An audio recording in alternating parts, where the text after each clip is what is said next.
Welcome back to the Wounded Angel Network, where today we are going through Francis Weller's Gate 3 as we pass through the 5 gates of grief, learning to embrace our sorrow and recognizing that to be human is to suffer, and to try to avoid the suffering of grief is actually to be less than human.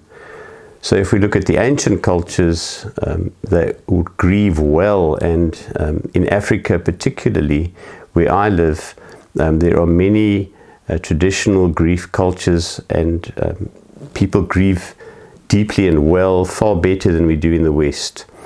And so we've been looking at the gates of grief. The first gate was to know that everything you love you will lose. The second gate was to mourn the things, parts of you that did not know love.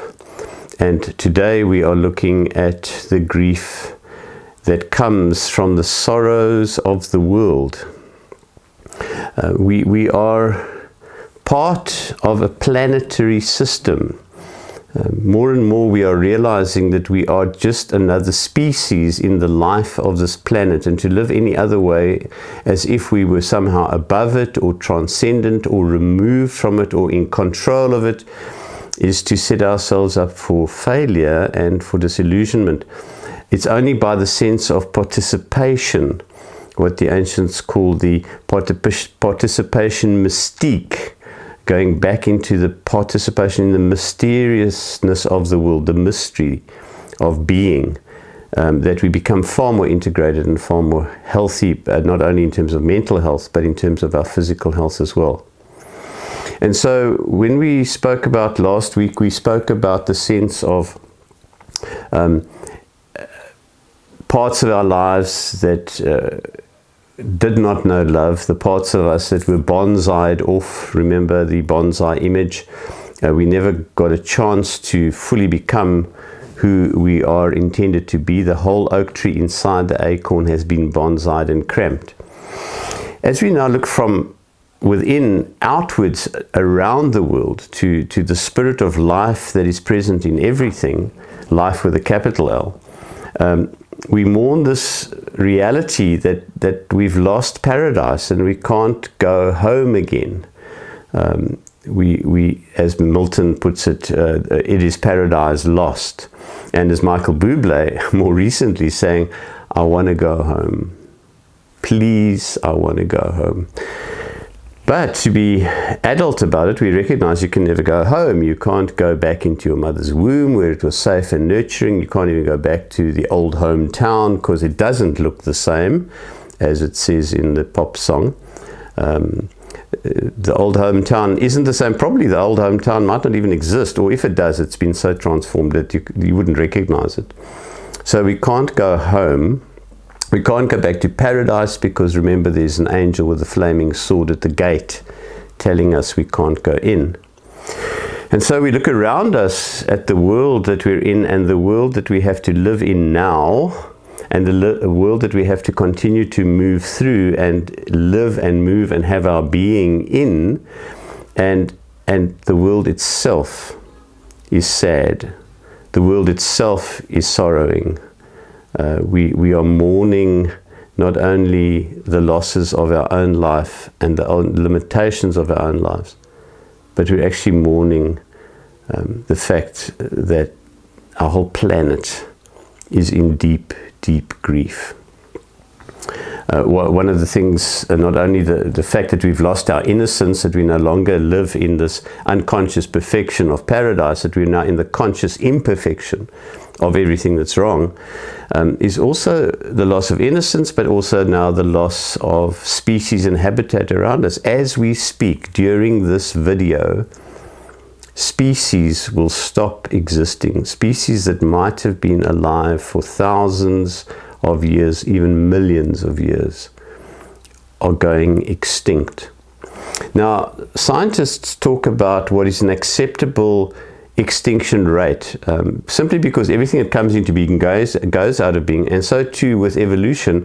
The evolution of species, the fact that there are new species coming into being, suggests that there will always be species going out of being, and scientists have pegged this at what they call the background rate. So there's an acceptable rate of extinction, which is about 5 animal species per year. That would be a normal background extinction rate. 5 animal species go extinct every year. What's happening in the world right now is that our extinction rate is thousands of times higher than the background rate. So more than 5,000 species are going extinct every year.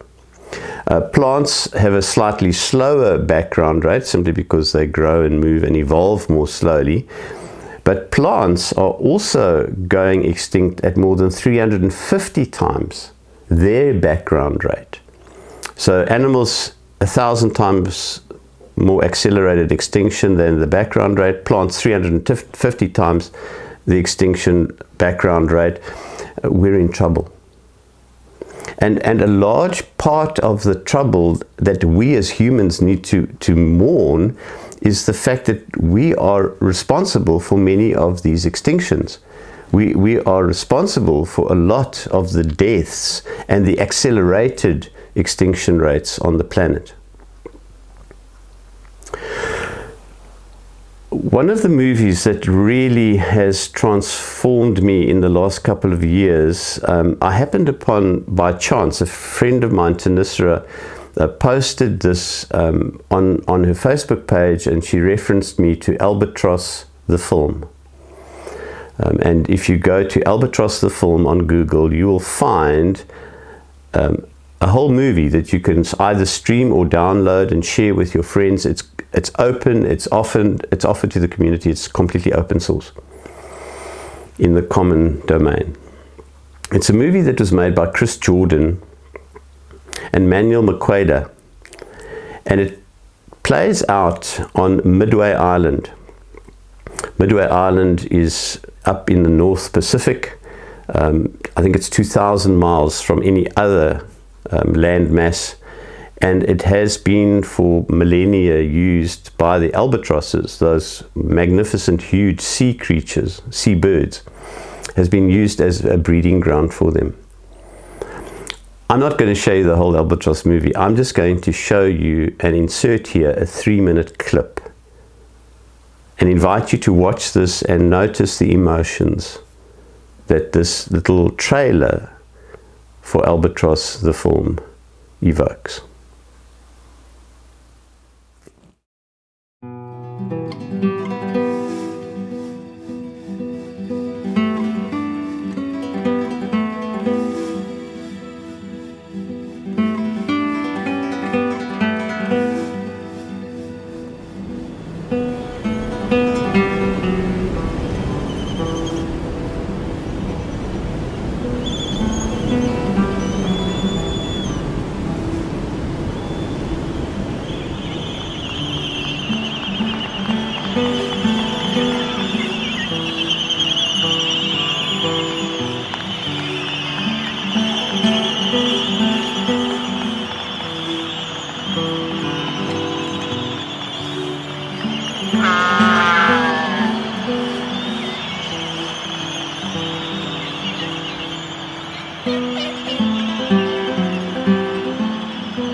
we have the courage to face the realities of our time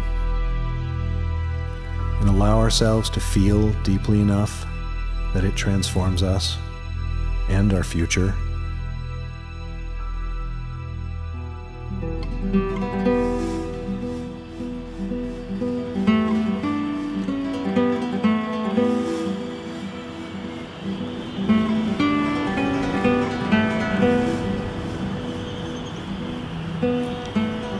Come with me on a journey through the eye of beauty.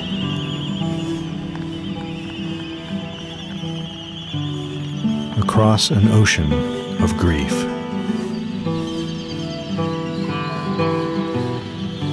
And beyond.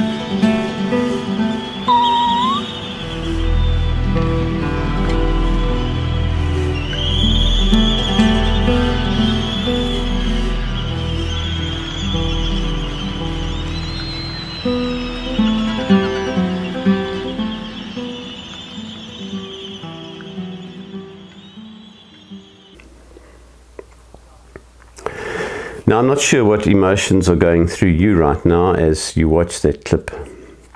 I know what went through me and still goes through me every time I see it, as I did now. If you felt nothing, then I really can't help you. And maybe you should just switch this video off, because I don't think you are going to begin to understand what it means to feel the sorrow of the world. But if there was just a slight stirring in you, a slight emotive response, then you'll begin to understand what it means to feel and to grieve the sorrow of the world. We all somehow hope for a better world, but when we look around us, it's a much worse world. And that explains why in naivety we can talk about things like, let's make America great again, as if there was a time when there wasn't pain and suffering. And that's not true. The old hometown might look the same, but it's not the same. And no matter how many yellow ribbons you tie around the old oak tree, when you get back off the bus, you're not going to find the same old town that you left.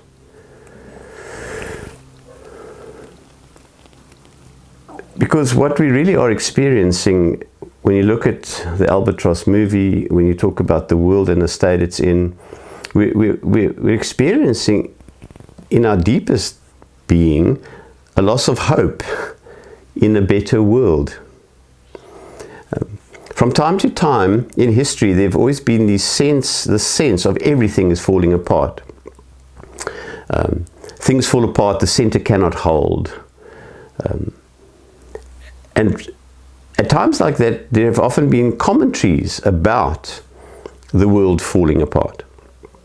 And so in the Grecian world, there was a myth that spread around that the god Pan had died and that the whole world was going to collapse. And there was this ferment of the world is dying. What are we going to do? The god Pan, the god of youth and playfulness, has died. Centuries later, the Roman Empire, that great empire that ensured, as they believed, the Pax Romanum, the Roman peace, this wonderful flourishing of culture and joy for a select few, amongst tremendous oppression for others. But the Roman Empire itself imploded under external pressures. And as the Roman Empire fell, St. Augustine was compelled to write a book called The City of God, where he tried to at least placate the Christians to say, don't worry, if this is all collapsing, there's a city of God in a better place somewhere else, out there. And again, and even right now in the political milieu of today, people are trying to make America great again, and we're having this rise of nostalgia about things that never were, as we're trying to recover our hope. Centuries ago, a British philosopher wrote a book called Utopia. Thomas More wrote this book on utopia, where he describes this beautiful society, egalitarian. It is a completely altruistic society. It's a wonderful place. He calls the book Utopia. What people miss is that Thomas More was being incredibly satirical in his writing. We speak about utopian ideals and looking for utopia, but what we forget is, if you know anything about Greek, you'll know that topos is a place and ou is the negation of topos. So utopia actually means nowhere.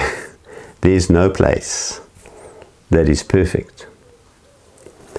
So this thing about we're going to build single-handedly as humans a better world, and in the pursuit of that building of a better world through the previous generations and the colonization of the world and the rape and the pillaging of the earth's resources, we haven't built a better world, we've built a worse world. We've built a world that is dying as a result of our attempts to build this utopian, no place, doesn't exist world, where only a few, those with the money and the power and the sexual appeal, the sexy people, will flourish. And it hasn't worked. And so what we're feeling in ourselves is this deep sense of a loss of hope. And running right alongside that in the world today, there's also a sense that our gods have died. It was Nietzsche who early on said that God is dead. And when I studied theology in the 70s, I was coming in on the back of that wave that Bishop John Robinson had written that God was dead. And theologians were grappling with this notion that we can't really talk about God anymore. It makes no sense. It's a concept that makes no sense. That has slowly been finding its way into the church. And no matter how many choruses we sing, no matter how many Christian entertainment acts we put on in churches, and no matter how loud we sing and how loudly we clap or how many times we speak in tongues, there's still something underneath this all that's saying to us, you know what, we've actually lost our ability to believe. Because belief isn't about dogma. Belief isn't about getting the right words and the right creeds. Belief is trust. And we're not sure who we can trust anymore. All I hear when I read the media and social media is don't trust anybody. Don't trust the politicians. Don't trust your neighbor. Don't trust anyone. In fact, we find it hard to trust ourselves because we're the best at betraying ourselves. This loss of innocence, the loss of species and habitat, as we saw in Albatross, the loss of hope in a better world, and the loss of our belief systems impact us very deeply. And the best thing we can do is mourn and grieve, because it's in that deep grief, as we go into the depths of Hades like Persephone, who knows what we might bring back that will be new. You know the myth of Persephone. She is taken, a kind of abduction marriage, by Hades, the lord of the underworld, and she's taken as the daughter of Zeus and Demeter. She's taken into the dark world, and eventually she's rescued. But while she's been there, she's eaten 4 pomegranate pips. And in mythical worlds, if you eat food in the underworld, you have to then go back. But because she's only eaten 4 pomegranate pips, she has to go back into the underworld for 4 months of the year. And it's during that time that everything mourns and everything dies in the upper world, in the world we live in. Because Demeter, her mother, is weeping and mourning the loss of her daughter, everything dies, and winter comes. And it's a mythological way of explaining why there are seasons of dying, and when everything goes cold and dead. And the story of Persephone is that it's then that Persephone is in the underworld with Hades.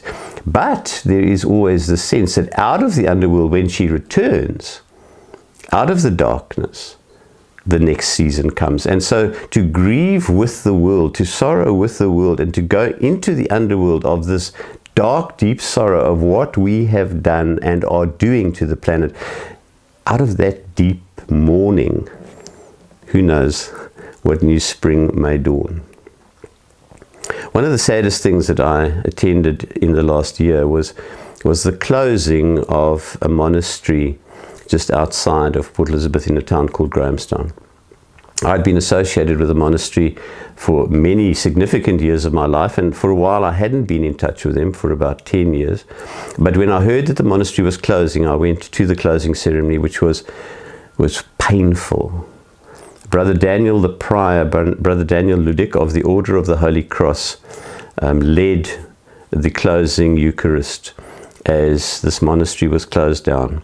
And in that closing Eucharist, he spoke about how the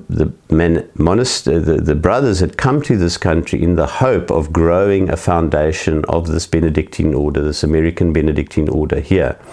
But in 20 years that they had been here, they had only managed to have one South African monk take final vows. And so the monastery was now closing, and 3 brothers were moving to go and to continue their life quietly somewhere near Cape Town, but no longer as a monastery, but just as a little house where they will follow their rituals and their prayer. And he preached a sermon from quite an obscure verse in the story about the walk to Emmaus after the resurrection. You remember the disciples are walking to Emmaus, and Jesus joins them incognito on the road. They don't recognize him, and they ask him if he's the only person who doesn't know the terrible things that have happened in Jerusalem. And in that talking to Jesus, there's this line where they say, "But we had hoped that Jesus would be the Messiah," but obviously he's not, because he's dead. But we had hoped. And Brother Daniel lifted out that text, and in a sorrowing, tear-filled sermon, he celebrated and mourned that the brothers had hoped, but now the monastery was closing.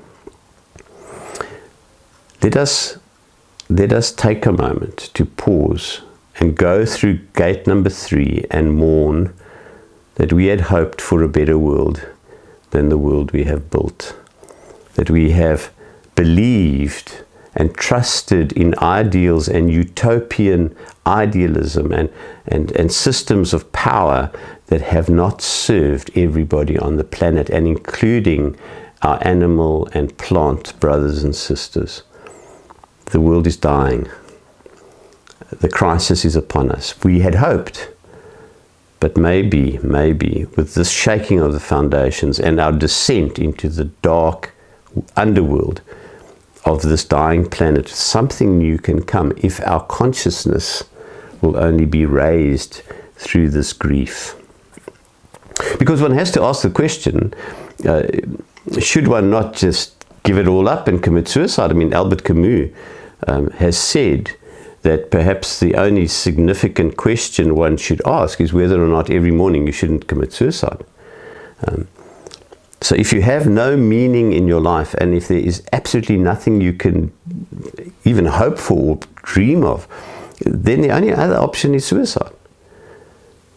But if there is something still to be done, if we can stop using single-use plastic that kills the albatrosses, if we can give up our acquisitive greed and learn to make a living instead of making a killing, maybe we can find something sustainable and come out of this dark underworld of grief into a newer and a better and a more equitable, altruistic, caring day.